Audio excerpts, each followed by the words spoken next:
Over the past few years, this channel has produced monthly overviews of British singles from the 60s, covering 1965 through 1968, with each video looking at singles released from January to December for a given year. By 1969, however, LPs had overtaken singles, marking the beginning of the album era. So this video kicks off a new series focusing on albums released in 1969. And unlike before, we won't be looking only at British releases.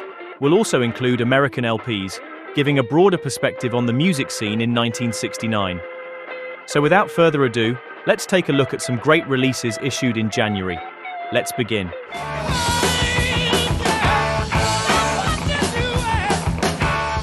The first album by Led Zeppelin was released in the United States in January 1969.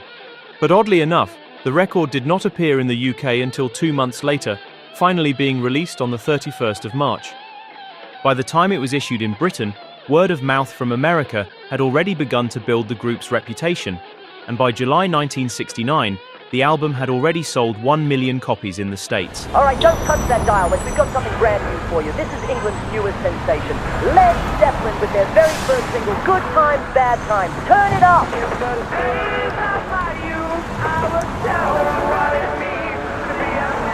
The album was recorded quickly and largely live at Olympic Studios, mixing electrified blues, folk influences, and a level of sonic power that announced the emergence of a heavier style that would help shape the hard rock sound of the 70s. Even before the album was released in Britain, the Melody Maker had already highlighted Led Zeppelin as one of the leading bands of what they called the heavy mob, a group of artists favoring a heavier sound than most late 60s audiences were accustomed to. Even though the public embraced the album almost instantly, the record was met with a mixed critical reception. American publications such as Rolling Stone were particularly harsh, brushing it off as loud and derivative, and claiming that it merely followed in the footsteps of the heavy and bluesy rock style that Jeff Beck and his group had pioneered in 1968. In the British press, however, the record received a warmer welcome. Chris Welch from the Melody Maker wrote, "Jimmy Page triumphs. While long hailed as one of the British guitar-slinging heroes, he has been a rather mystical figure to British fans, having spent such a long time either in recording studios working as an anonymous session man or in America with the late lamented Yardbirds. Now, with his own group, the legend comes to life, and his work on guitar, acoustic, electric, and pedal steel varieties can be studied. He proves to be technical, tasteful, turbulent, and torrid. His band is imaginative and exciting. Robert Plant is a new singer of stature, and John Paul Jones and John Bonham are more than adequate. Their material does not rely on obvious blues riffs, although when they do play them, they avoid the emaciated feebleness of most so-called British blues bands. The production by Jimmy and Glyn Johns is excellent. This Zeppelin is really in a gas new bag." The album reached number 6 in the UK and number 10 in the States.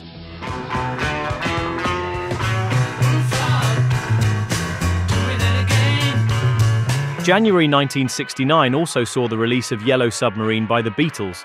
The record arrived just 2 months after the Fab Four released the White Album, and it was primarily a contractual obligation to accompany the animated film of the same name.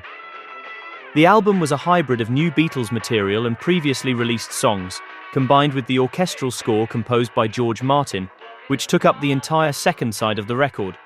But even the so-called new songs were not that recent, as most tracks had been recorded in 1967 or early 1968. Among the highlights was the hard-driving Hey Bulldog, penned by Lennon and featuring a riff to die for. The 2 other highlights of the album were penned by George Harrison. Only a Northern Song was originally recorded in February 1967, but was rejected for inclusion on Sgt. Pepper. Harrison's lyrics reflected his frustration at being treated merely as a contracted songwriter for the Beatles' publishing company Northern Songs.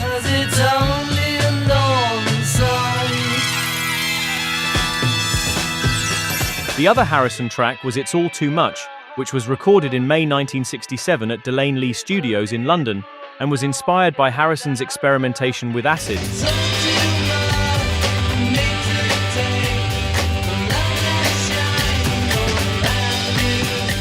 As a curious note, the song includes a nod to Sorrow by the Merseys, which had become a major hit in 1966. With your long blonde hair and your eyes of blue.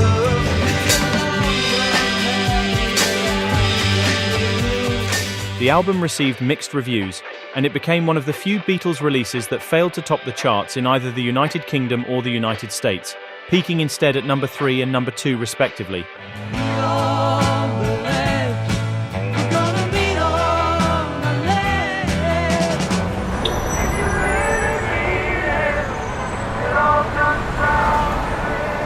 Another excellent release from January 1969 was What We Did on Our Holidays by Fairport Convention. This was the group's second album, and their first with lead singer Sandy Denny, whose voice became central to their sound. Her days of precious freedom, forfeited long before, to live such fruitless years behind a guarded door. It was also the first of 3 albums that the group released in 1969, each of which became key records in the development of British folk rock. Fairport Convention's debut album had been heavily influenced by the West Coast sounds of 1967 and 1968, but this second record began to assert a distinctly British identity.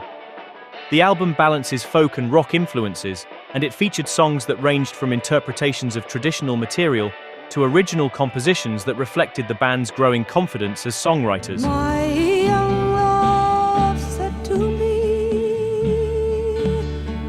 my mother and mine, please, Mr. Lacy, let me work your love industry. When she leaves from her book to be with me, Not a soul would look up, not a soul would look down, to show me the way to Fair Nottingham Town. The album received positive reviews in the press. The Melody Maker wrote, Top British group who neatly avoid categorizations by drawing from both contemporary rock and folk influences and always produce satisfying music. Highly recommended. unlike the 2 subsequent Fairport albums, which reached the top 20 in the British album charts, What We Did on Our Holidays did not chart in the UK. And it also failed to chart in the States, where none of their albums ever appeared on the charts.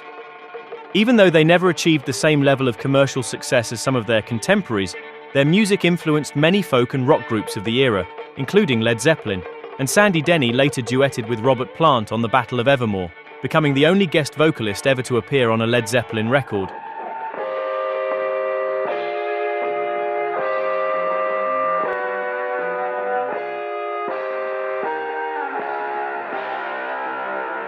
Iron Butterfly was one of the American bands that helped define the heavy sound of the late 60s and early 70s.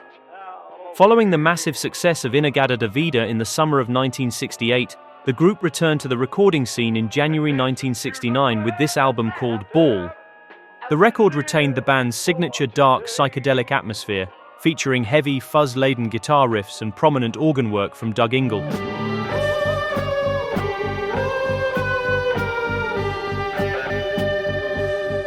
But some of the songs had a more melodic approach than their previous work and placed greater emphasis on shorter and more structured songs rather than extended jams.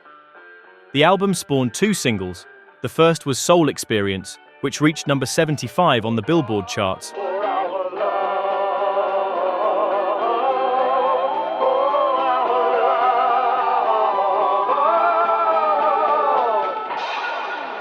The second single was In the Time of Our Lives.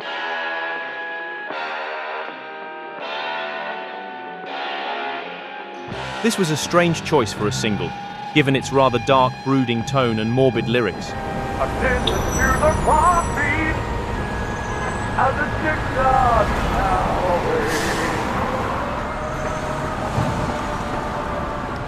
In fact, this is quite possibly the darkest song the group ever recorded. Without a doubt there is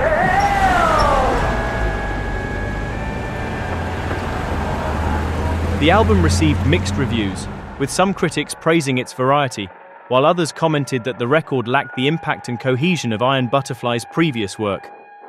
From a commercial standpoint, however, the album performed well, reaching number 3 on the Billboard album charts.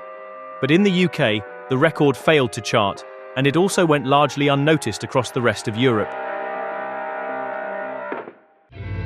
you reached into my heart and went your way. Nowadays, Sam Gopal are a band that's mostly remembered as a footnote in Lemmy Kilmister's career, who later joined Hawkwind and would eventually achieve international success as the leader of Motorhead.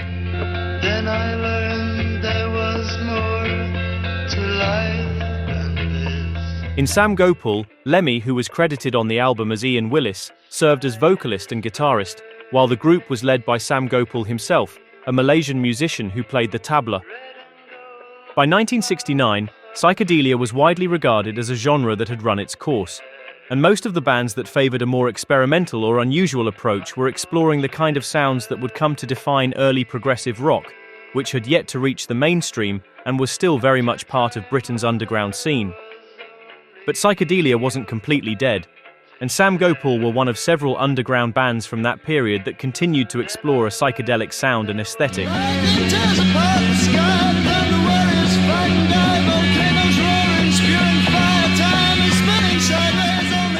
This was the group's debut album, and it's a record that mixed Indian percussion with psychedelic rock and other elements. Much of the music was driven by Sam Gopal's tabla, complemented by some gloriously filthy way-out fuzz guitar.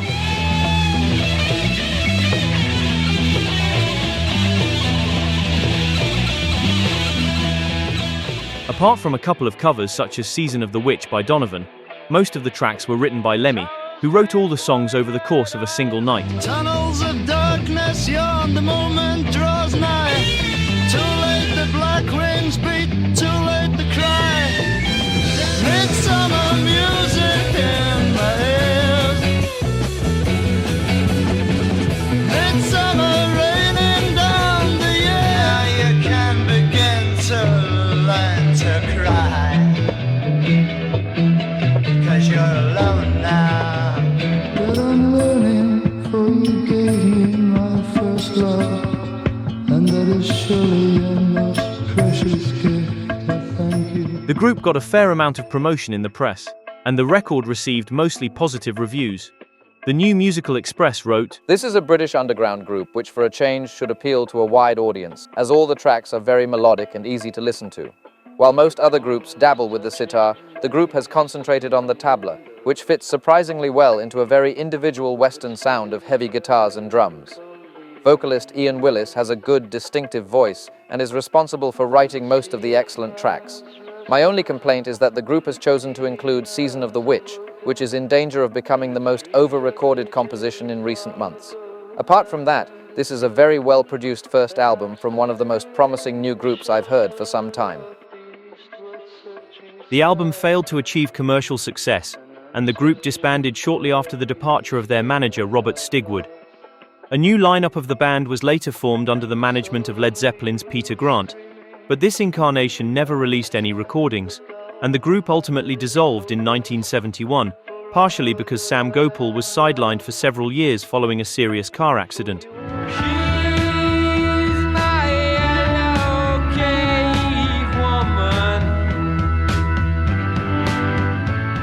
Just like Sam Gopal, another band from 1969 that continued to favor a psychedelic sound was Velvet Fogg, a group that was formed in 1968 from members of a Birmingham band called Gravy Train. After adopting the name Velvet Fogg, the group moved to Germany, where they spent much of the year playing at army bases and clubs. And upon returning to Birmingham, the band secured a record deal with Jack Dorsey of Pi Records.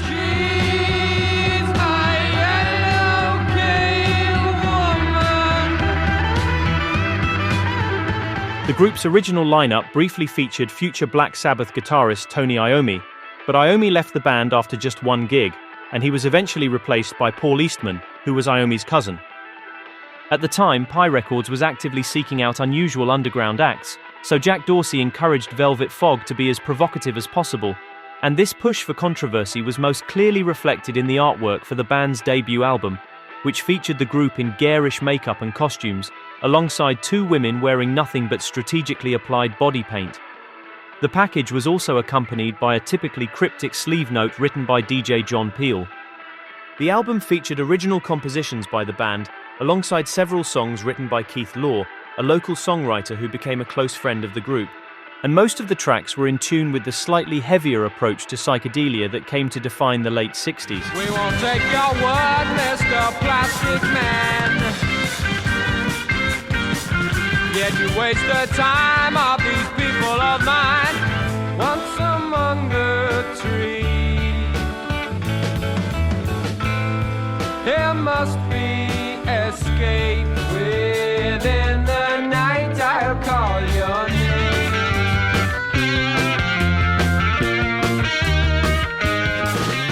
The record also included a couple of psychedelic covers of songs like New York Mining Disaster by the Bee Gees Have you seen my wife, Mr. Jones?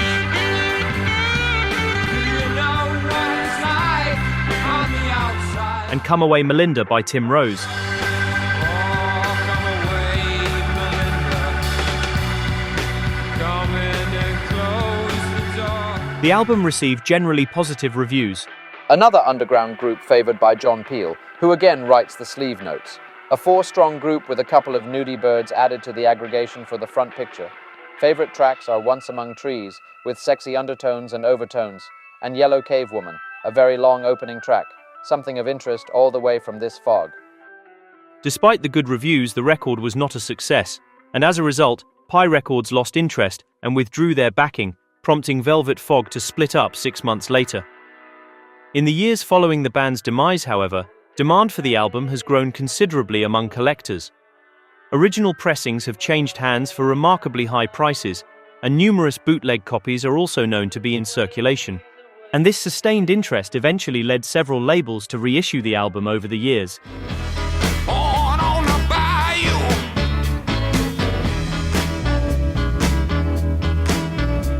1969 was a year that saw a resurgence of interest in rootsy and organic sounds, probably as a reaction to the psychedelic approach that had dominated the music scene in 1967 and 1968. And one of the best American bands embracing this return to roots was Creedence Clearwater Revival. Bayou Country was their second album, and it produced the group's first #2 hit single, Proud Mary. And now, ladies and gentlemen, the real Don Sears. Ladies and gentlemen, currently at #2, it's Creedence Clearwater Revival, baby, with Proud Mary.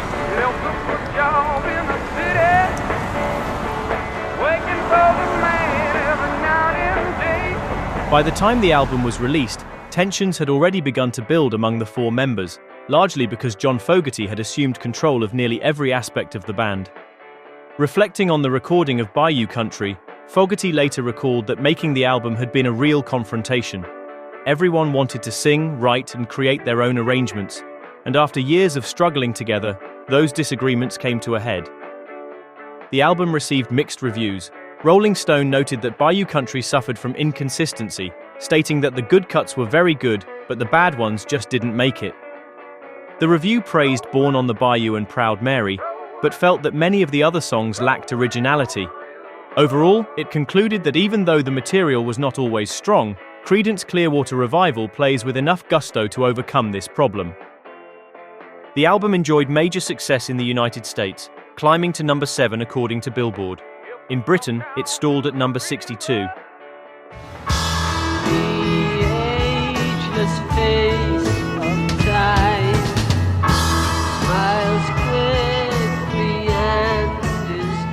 Another excellent release from January 1969 was Revelation by Man, who were formed in Wales.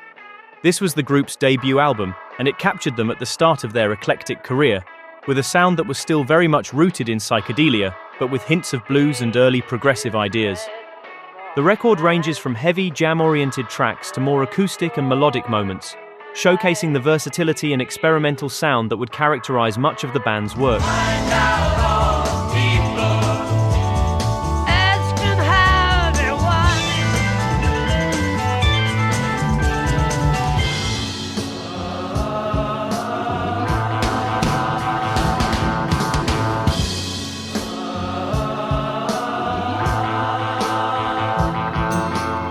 Day after day had passed, shadows cast of long forgotten things that I had well, still young and virgin.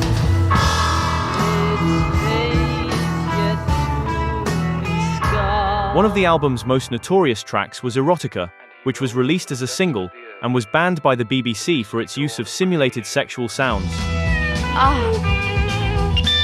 Ah. Even though the song is often cited as part of the wave of erotic-themed recordings inspired by the international success of Je t'aime moi non plus by Serge Gainsbourg and Jane Birkin, Erotica actually predated that single, being released a month earlier.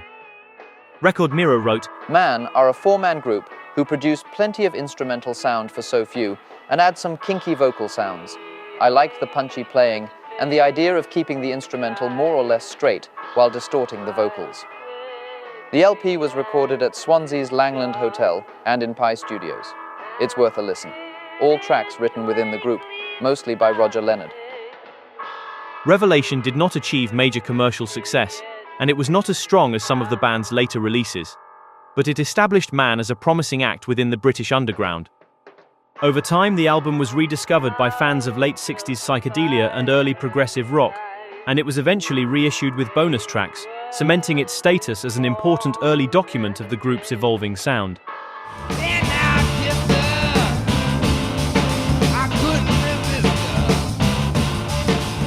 Babylon was the second album by Dr. John, recorded in late 1968 at Gold Star Studios in Hollywood and released in January 1969.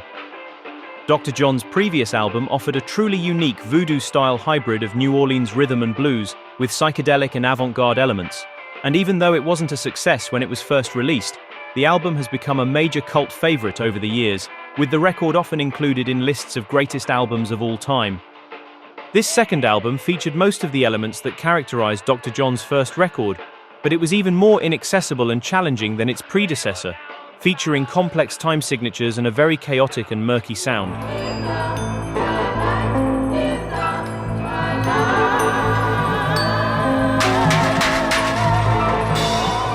According to Dr. John himself, the music and lyrics reflected the turbulent period America was going through, from the Vietnam War to the assassinations of Martin Luther King and Robert Kennedy. And these influences gave the album an unusually dark and unsettling atmosphere. The unconventional rhythms and apocalyptic imagery are particularly evident on the title track.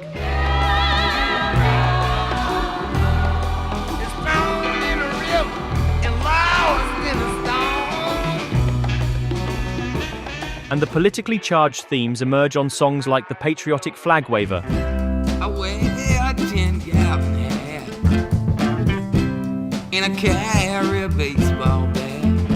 Just like his debut album, the record didn't chart. But unlike the debut, which received very positive reviews in many publications, Babylon was panned by American outlets such as Rolling Stone, which called it disappointing and disjointed. However, despite failing to impress both the public and critics at the time, the album has since been appreciated by many music aficionados for its avant-garde spirit and its unique and adventurous fusion of styles.